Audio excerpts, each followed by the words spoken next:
Hello friends, welcome back to Devanjana classes. आज के इस वीडियो में हम टर्म एंड एग्जामिनेशन दिसंबर 2022 का क्वेश्चन पेपर सोल्व करेंगे, जिसमें कि हम फर्स्ट क्वेश्चन ही कवर करेंगे इस वीडियो में। उसके बाद जो सेकंड क्वेश्चन है, थर्ड क्वेश्चन है, नेक्स्ट वीडियोस में आपको मिल जाएंगे कंप्लीट क्वेश्चंस। और मैं आपको बताना चाहूँगी कि इस क्वेश्चन पेपर में टोटल 5 क्वेश्चंस है, जिसमें कि हम फर्स्ट क्वेश्चन सोल्व कर रहे हैं, जिसकी वेटेज जो है 40 मार्क्स की है। और उसके बाद जो 4 क्वेश्चन होते हैं, उसके बाद उसमें आपको एक ऑप्शन मिलता है कि आप चारों में से 3 अटेम्प्ट कर सकते हैं, लेकिन हम सोल्व सभी को करेंगे, टोटल 5 क्वेश्चन को। ओके, तो चलिए स्टार्ट करते हैं। यहाँ पे आप देख सकते हैं सबसे पहला क्वेश्चन है, convert the following pairs of decimal numbers to 8 bit signed two's complement number and add them, state whether or not overflow occurs in each case. यहाँ पे हमें नंबर्स दिए गए, बाइनरी नंबर्स दिए गए हैं, डेसिमल नंबर दिए गए हैं, जिन्हें हमें बाइनरी नंबर में कन्वर्ट करना है और फिर उन्हें ऐड करना है, और ये देखना है कि क्या ओवरफ्लो हुआ है या नहीं हुआ है। ओके, तो जो 8 बिट का बाइनरी नंबर होता है उसकी रेंज होती है -128 टू +127। अगर हम इन नंबर्स को, जैसे 1 नंबर दिया गया 58 एंड 100 को पहले बाइनरी में कन्वर्ट करेंगे, फिर उसको ऐड करेंगे, फिर चेक करेंगे कि क्या वो रेंज से एक्सीड कर रहा है। अगर एक्सीड कर रहा है तो ओवरफ्लो हुआ है, अगर एक्सीड नहीं कर रहा है तो ओवरफ्लो नहीं हुआ है। तो चलिए स्टार्ट करते हैं। सबसे पहले जो नंबर्स है उनको हम बाइनरी में कन्वर्ट करेंगे। फर्स्ट के लिए हम डेसिमल 58 और 100 को बाइनरी में कन्वर्ट करेंगे, तो हमारे पास ये नंबर्स आएंगे। ओके, फिर हम इनको सिंपली ऐड कर देंगे बाइनरी एडिशन के थ्रू। बाइनरी एडिशन करने के बाद जो हमें नंबर मिलेगा, अगर उसे हम जो है कन्वर्ट करें बाइनरी में तो रिजल्ट कन्वर्ट करेंगे डेसिमल में, तो रिजल्ट आएगा 158, जो कि 58 और 100 के एडिशन से मिलता है। लेकिन जो हमारी रेंज है वो -128 टू 127 है, और ये जो 158 है ये आउट ऑफ द रेंज है, इसका मतलब ओवरफ्लो हुआ है। ओके, सेकंड पार्ट में दिया गया -71 एंड 13, तो इनको सबसे पहले कन्वर्ट करेंगे two's complement decimal to binary में, और फिर दोनों को ऐड करेंगे, फिर उन दोनों को बाइनरी में कन्वर्ट करके देखेंगे, और जो रिजल्ट आएगा चेक करेंगे क्या वो जो है रेंज के बिटवीन है, रेंज के अंदर है या नहीं। अगर रेंज से बाहर है तो वो एक ओवरफ्लो का केस है। यहाँ पे जो हमारे पास रिजल्ट है वो -60, इसका मतलब ये आउट ऑफ द रेंज नहीं है। ओके, इसी तरह से हमें थर्ड पार्ट करना है। पहले जो दोनों नंबर्स हैं उनको बाइनरी में कन्वर्ट करना है, फिर एडिशन करना है, फिर उस नंबर को विद इन द रेंज है तो ओवरफ्लो नहीं हुआ है, अगर आउट ऑफ द रेंज है तो इसका मतलब ओवरफ्लो हुआ है। आई होप कि आपको क्लियर हुआ होगा। ओके, तो चलिए बी पार्ट पर चलते, क्वेश्चन नंबर 1 के। इसमें थ्योरेटिकल क्वेश्चन है, सिंपली पूछा गया है कि what is the difference between combinational logic and sequential logic. Combinational logic और सीक्वेंशियल लॉजिक में क्या फ़र्क होता है। तो जो कॉम्बिनेशनल लॉजिक सर्किट्स होते हैं, इनके बारे में मैं आपको बताना चाहूँगी कि ये सिर्फ लॉजिक गेट से मिलते हैं, और इनकी जो आउटपुट है वो डिपेंड करती है कि आपने करंटली क्या इनपुट फीड किया है। यहाँ पे मेमोरी एलिमेंट नहीं होते और फीडबैक लूप नहीं होते, जो कि सीक्वेंशियल लॉजिक सर्किट में होते हैं। कॉम्बिनेशनल लॉजिक सर्किट्स का यूज मेनली बूलियन और अरिथमेटिक ऑपरेशंस के लिए किया जाता है। इनमें हम encoder, decoder, multiplexer, demultiplexer and aiders, ये सारे कॉम्बिनेशनल सर्किट्स के एग्जांपल है। ओके, तो चलिए मैं एक बार रीड आउट कर देती हूँ आपके लिए। Combinational logic circuit. These circuits consist of only logic gates. The output depends solely on the current input. There are no memory elements or feedback loops in combinational logic circuit. They are used for basic Boolean and arithmetic operations. Examples include encoder, decoder, multiplexer, demultiplexer and adders. उसके बाद आता है sequential logic circuit. Sequential logic circuit क्या होते हैं? These circuits consist of logic gates and memory element. यहाँ पे हमें logic gate और memory elements देखने को मिल जाते हैं, और यहाँ पे जो आउटपुट होती है सीक्वेंशियल लॉजिक सर्किट की, जो आउटपुट होती है वो करंट इनपुट और प्रीवियस इनपुट पे डिपेंड करती है। ओके, जो सीक्वेंशियल लॉजिक सर्किट्स होते हैं यहाँ पे फीडबैक लूप्स होते हैं, और सीक्वेंशियल लॉजिक सर्किट का यूज मेनली डाटा को स्टोर करने के लिए किया जाता है। एग्जाम्पल में हम देख सकते हैं फ्लिप फ्लॉप होता है और फाइनाइट स्टेट मशीन होता है। मैं एक बार रीड आउट कर देती हूँ सीक्वेंशियल लॉजिक सर्किट्स को इंग्लिश में। Sequential logic circuit. These circuits consist of logic gates and memory elements. The output depends on both the current and the previous states. They have feedback loops. They are mainly used for storing of data. Examples include flip-flops and finite state machines. In summary, the main difference between combinational and sequential logic circuit is that output of a combinational circuit depends only on the current input, while the output of a sequential circuit depends on the both current input and the past output. Okay, तो यहाँ पे हमारे पास दो diagram दिए गए हैं। First जो red वाला डायग्राम आपको दिख रहा है, कॉम्बिनेशनल लॉजिक सर्किट का इनपुट वेरिएबल्स आएंगे, फिर उसके बाद प्रोसेसिंग होगी, फिर आउटपुट वेरिएबल्स होगा। यहाँ पे मेनली आप देख सकते हैं लॉजिक गेट्स यहाँ पे बीच में रिप्रेजेंट किए गए हैं। अब यहाँ पे आप देख सकते हैं सीक्वेंशियल लॉजिक सर्किट में यहाँ पे मेमोरी एलिमेंट का यूज़ किया गया है और लॉजिक सर्किट भी यूज़ होते हैं और मेमोरी एलिमेंट्स भी यूज़ होते हैं। तो यहाँ पे जो ग्रीन में सबसे पहले नीचे ब्लॉक दिख रहा है ये मेमोरी एलिमेंट है और यहाँ पे इंटरनल आउटपुट करंट स्टेट है और इंटरनल इनपुट्स है, ओके, और एक्सटर्नल इनपुट है। कॉम्बिनेशन लॉजिक सर्किट के थ्रू होकर गुजरती है, फिर एक एक्सटर्नल आउटपुट जनरेट होती है। आई होप कि आपको क्लियर हुआ होगा कि कॉम्बिनेशन लॉजिक सर्किट और सीक्वेंशियल लॉजिक सर्किट में क्या डिफरेंस होते हैं। तो चलिए नेक्स्ट पार्ट पे चलते हैं। डी पार्ट है क्वेश्चन नंबर 1 का ही। What is the use of addressing mode, explain the base register addressing and relative addressing scheme with the help of one example of each. अब हमसे पूछा गया कि एड्रेसिंग मोड का क्या यूज होता है, एड्रेसिंग मोड क्यों यूज करते हैं, और जो बेस रजिस्टर एड्रेसिंग है और रिलेटिव एड्रेसिंग स्कीम है, दोनों स्कीम्स को आप एक्सप्लेन कीजिए with the help of one example. तो चलिए मैं आपको सबसे पहले बता देती हूँ, एड्रेसिंग मोड जो होता है कंप्यूटर आर्किटेक्चर में वो एक तरीका होता है कि आप किसी भी ऑपरेंड की लोकेशन कैसे एक इंस्ट्रक्शन में बता रहे हैं, ओके। और यहाँ पे दिया भी गया है, addressing modes in a computer architecture are the various ways in which the location of an operand is specified in an instruction. They play a crucial role in accessing data from memory and determining the effective address of the operand. Here is a brief explanation of the base register addressing and relative addressing. First one is base register addressing. In base register addressing, the effective address of the operand is obtained by adding the content of a base register to the address field of the instruction. अब हमें base register addressing के बारे में हमें यह देखने को मिल रहा है। base register addressing में क्या करते हैं, अगर हमें effective address निकालना है किसी भी operand का, उसके लिए सबसे पहले जो हमारा कंटेंट है बेस रजिस्टर का उसे और जो इंस्ट्रक्शन का एड्रेस फील्ड है उसे दोनों को ऐड कर देना है, ओके। तो हमारे पास जो है इफेक्टिव एड्रेस आ जाएगा। इस मेथड को ये जो मेथड है जिसमें हम कंटेंट ऑफ बेस रजिस्टर और address of the field of instruction ये दोनों को ऐड करके जो हम एड्रेसिंग करते हैं उस एड्रेसिंग मोड को हम बोलते हैं base register addressing, okay. This mode is often used to implement inter-segment transfer of a control. For example, if we have base register BX, मान लीजिए हमारे पास कोई base register है BX with a value of 3000 जिसकी value 3000 है and an instruction with a address field of 120 और हमारे पास same time पे कोई इंस्ट्रक्शन है जिसका एड्रेस फील्ड जो है वो 120 है। अगर हमें इसका बेस रजिस्टर एड्रेसिंग मोड के थ्रू इफेक्टिव एड्रेस निकालना है तो जो हमारा कंटेंट है बेस रजिस्टर का विच इज़ 3000 और जो हमारी एड्रेस फील्ड है इंस्ट्रक्शन की विच इज़ 120 दोनों को ऐड कर देंगे तो हमारे पास इफेक्टिव एड्रेस आ जाएगा। The effective address would be 3120 which is the addition of 3000 plus 120, okay. I hope कि आपको जो बेस रजिस्टर एड्रेसिंग है वो क्लियर हुआ होगा। तो चलिए नेक्स्ट चलते हैं रिलेटिव एड्रेसिंग मोड पे।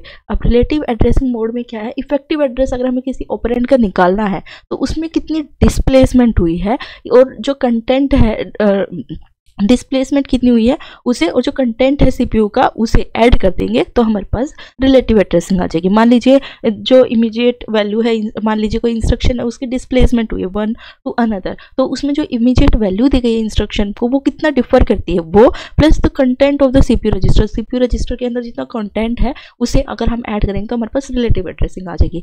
This is often used with branch type instruction. इसका यूज हम मेनली ब्रांच टाइप जो है इंस्ट्रक्शंस के लिए यूज करते हैं since it directly updates the program counter, क्योंकि इसमें जो प्रोग्राम काउंटर है उसे हम डायरेक्टली अपडेट हो जाता है अपने आप के। जैसे मान लीजिए कोई प्रोग्राम काउंटर है उसकी वैल्यू है 5000 और जो डिस्प्लेसमेंट हुई है इंस्ट्रक्शन की वो है 120 माइनस 120 क्योंकि यहाँ पे डिस्प्लेसमेंट हुई है। तो जो इफेक्टिव एड्रेस हमारे पास आएगा वो 5880 आएगा। वो कैसे आएगा, 5000 में से हम 120 माइनस कर देंगे, ओके। तो हमने अभी जो पढ़ा है वो एड्रेसिंग मोड्स के बारे में पढ़ा है और जो एड्रेसिंग मोड्स है उसमें भी हमने दो टाइप देखे हैं जिसमें कि फर्स्ट है बेस रजिस्टर एड्रेसिंग एंड दूसरा है relative addressing, okay. These addressing modes provide flexibility and efficiency in accessing memory, allowing for the easy access of variables, arrays, records, pointer and other complex data type. अब ये जो access modes होते हैं, addressing modes होते हैं, इनकी help से हमें फ्लेक्सिबिलिटी मिलती है और एफिशिएंसी मिलती है किसी भी मेमोरी को एक्सेस करने के लिए। इससे हम जो है इजीली एक्सेस कर सकते हैं वेरिएबल्स को, एरेज को या रिकॉर्ड कर सकते हैं डाटा को, पॉइंटर और अदर कॉम्प्लेक्स डाटा टाइप्स को हम एक्सेस कर सकते हैं। इनका बहुत बड़ा क्रूशियल रोल होता है in writing relocatable and position independent code. अब मतलब जो रिलोकेटेबल या फिर कोई पोजिशन इंडिपेंडेंट कोड हमें राइट करना है तो उस केस में हम एड्रेसिंग मोड का यूज़ कर सकते हैं which is essential for program relocation at runtime, okay friends। तो चलिए ई पार्ट पर चलते हैं। अभी तक हमने डी पार्ट कवर कर लिया फर्स्ट क्वेश्चन का, अब हम ई पार्ट करेंगे।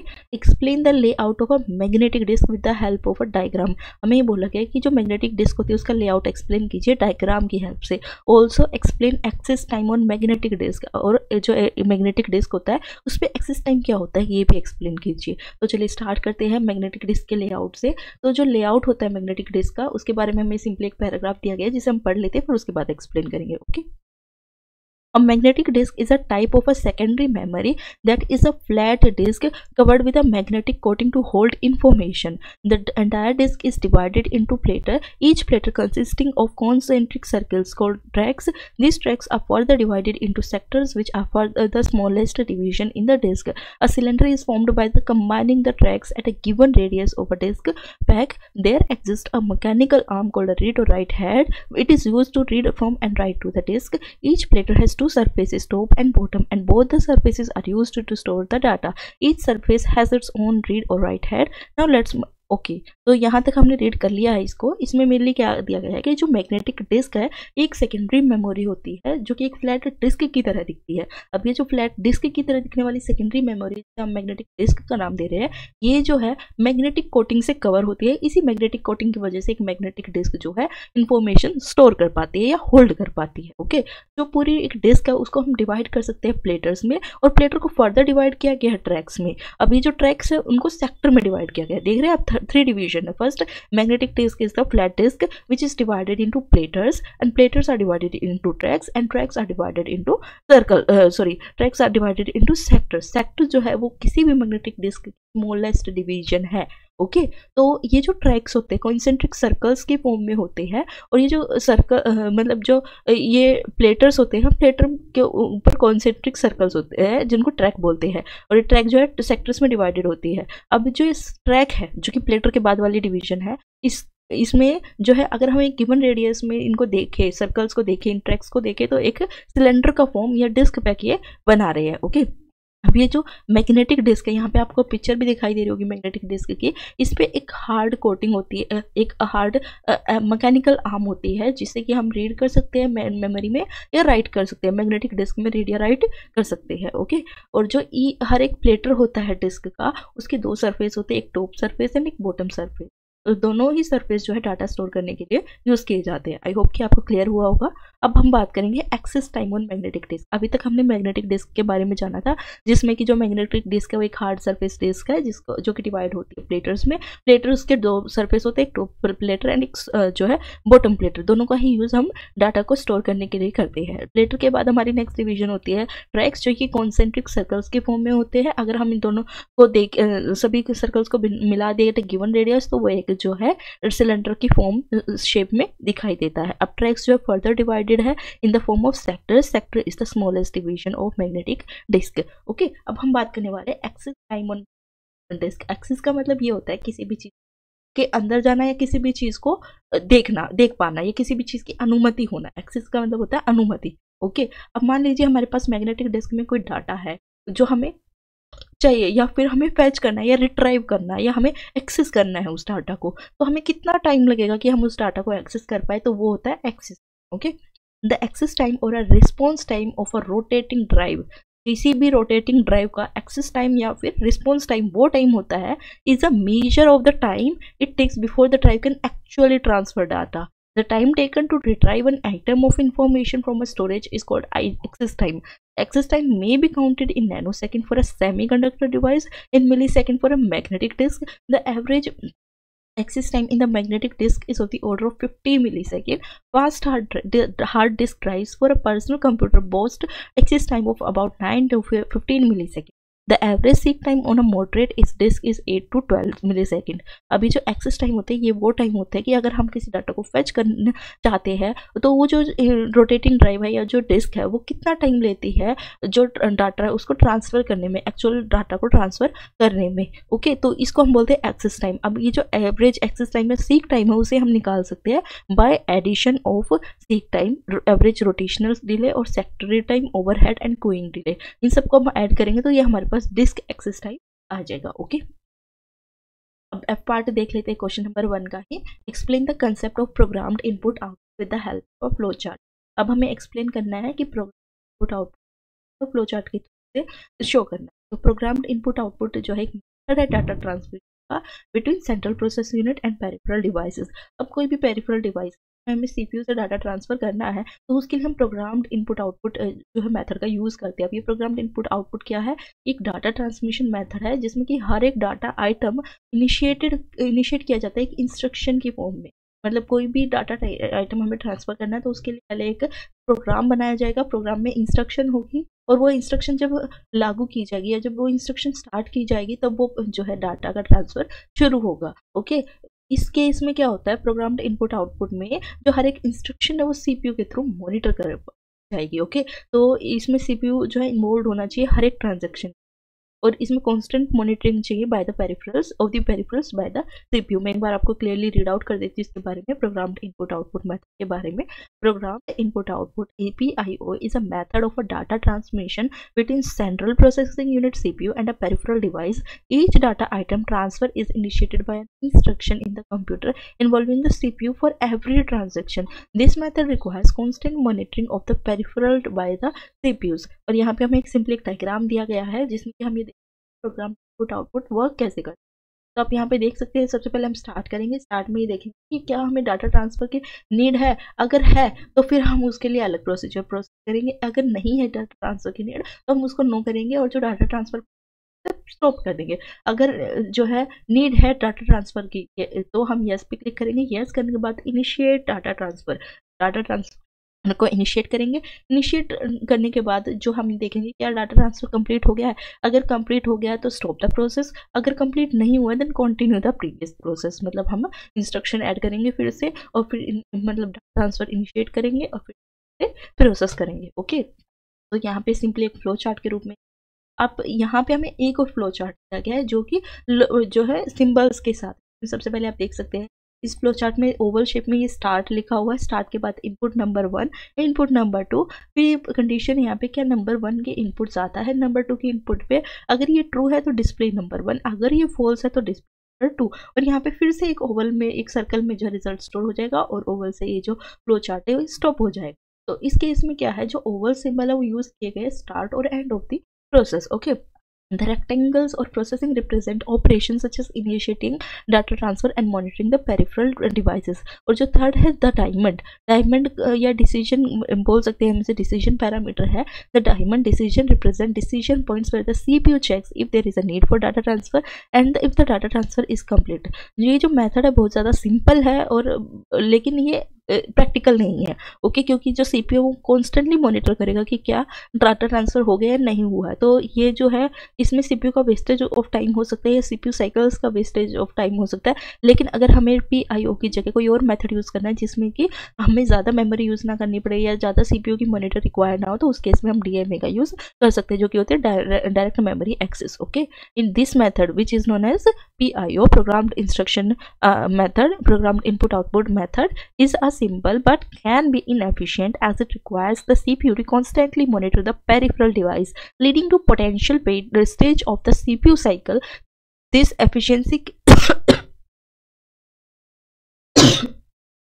inefficiency can be overcome by using DMA. I hope कि आपको क्लियर हुआ होगा यहाँ तक। अब आगे हम बात कर लेते हैं जी पार्ट की, जिसमें कि हमें विल्किस कंट्रोल यूनिट को एक्सप्लेन करना है with the help of a diagram. यहाँ पे डायग्राम नहीं दिया गया लेकिन यहाँ पे विल्किस का जो है एक्सप्लेनेशन दिया गया कि विल्किस कंट्रोल यूनिट कहती क्या है। तो सबसे पहले हम जान लेते हैं कि विल्किस कंट्रोल यूनिट किसने प्रपोज की थी, जो किसके नाम पर है। जो विल्किस कंट्रोल यूनिट है ये प्रोफेसर MV विल्की जो कि कैम्ब्रिज यूनिवर्सिटी के प्रोफेसर थे, उन्होंने क्या बताया कि जो ट्रेडिशनल कंट्रोल यूनिट है उसमें उन्होंने माइक्रो प्रोग्रामिंग का कॉन्सेप्ट इंट्रोड्यूस कर दिया। और ये जो मेथोडोलॉजिकल डिज़ाइन है इसी कॉम्प्लेक्सिटीज़ जो थी हार्डवेयर इम्प्लीमेंटेशन की वो कम हो गई है। ओके, तो ये जो माइक्रो प्रोग्रामिंग कंट्रोल यूनिट है, माइक्रो प्रोग्राम्ड कंट्रोल यूनिट है जिसे कि हम विल्किस कंट्रोल यूनिट भी कहते हैं, इसमें जो ट्रेडिशनल कंट्रोल यूनिट है जिसमें कि कॉम्बिनेशन और सीक्वेंस लॉजिक सर्किट होती है उसमें एक रिप्लेसमेंट हुई है by entire control unit used in a combination with a storage unit. अब इस एक न्यू जो है कंट्रोल यूनिट इंट्रोड्यूस किया जिसमें कि एक स्टोरेज यूनिट भी है। ओके, तो ये जो कंट्रोल हार्डवेयर है उसे हम एक मशीन की तरह देख सकते हैं जो कि एक स्टेट से दूसरे स्टेट में चेंज हो रहा है एवरी क्लॉक साइकिल, जो कि डिपेंड करते हैं कि किस तरह की इंस्ट्रक्शंस उसके अंदर है या किस तरह के रजिस्टर या कोड्स इंप्लीमेंट किए गए हैं। ओके, तो मैं इसको आपके लिए रीड आउट कर देती हूँ। The Wilkes control unit was named after professor M.V. Wilkes of Cambridge University is a version of the traditional control unit that introduced the concept of microprogramming.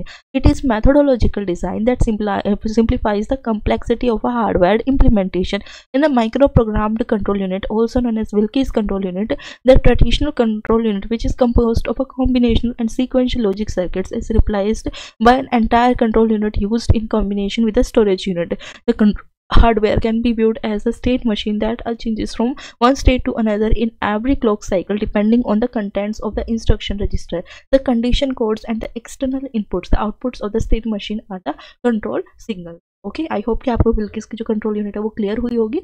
Next H part पे चलते हैं। First question के इसमें हमें simply एक programme लिखना है 8086 assembly language का यूज़ करके, जिसमें कि हम जो ASCII कोड है, डिजिट्स है, वो अगर हम किसी डिजिट को मेमोरी लोकेशन में स्टोर करते हैं उसको हम इक्विवेलेंट बाइनरी नंबर में कन्वर्ट करना है। ओके, और ये जो बाइनरी वैल्यू आएगी उसे हमें AL रजिस्टर में स्टोर करना है। ओके, तो चलिए हम ध्यान से पढ़ लेते हैं एक बार क्वेश्चन को। एच पार्ट है फर्स्ट क्वेश्चन का और ये इस क्वेश्चन का लास्ट पार्ट वेट जी हाँ, ये इस क्वेश्चन का लास्ट पार्ट है जो हम कवर करेंगे। उसके बाद जो सेकंड क्वेश्चन है वो नेक्स्ट वीडियो में कवर करेंगे। अगर आप इस चैनल पर न्यू है तो प्लीज़ चैनल को सब्सक्राइब और लाइक ज़रूर कर दीजिएगा। आई होप कि आपको अच्छा लगेगा।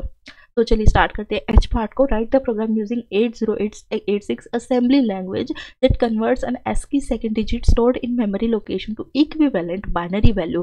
This binary value should be stored in AL register. ये जो बाइनरी वैल्यू होगी उसे हमें AL रजिस्टर में स्टोर करना है। तो यहाँ पे सिंपली हमने 8086 का जो है प्रोग्राम लिखा है, लैंग्वेज का प्रोग्राम लिखा है, जिसमें जो बाइनरी वैल्यू वो AL रजिस्टर में स्टोर होगी। तो सबसे पहले हम देखिए यहाँ पे लिखते हैं data segment ASCII second underscore value DB7 ASCII second value. Okay, तो यहाँ पे डाटा एंड हो जाता है। अब code segment assume DS is semicolon data comma CS semicolon code start move AX data move DS AX।